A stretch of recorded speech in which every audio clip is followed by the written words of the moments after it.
আজ শোনাবো কবি কাজী নজরুল ইসলামের লেখা একটি মজার ছড়া নবার নামতা পাঠ। এক একে এক, বাবা কোথায় দেখ।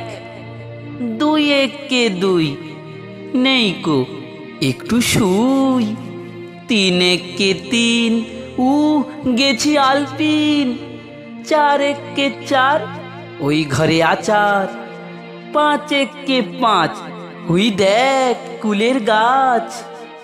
ছয় একে ছয়, বাবা গুড বয়। সাত একে সাত, পণ্ডিত মশাই কাত। আট একে আট, আমি বড় লাট। নয় একে নয়, আর একটু ভয়। দশ একে দশ, বাবা আপিস ব্যাস।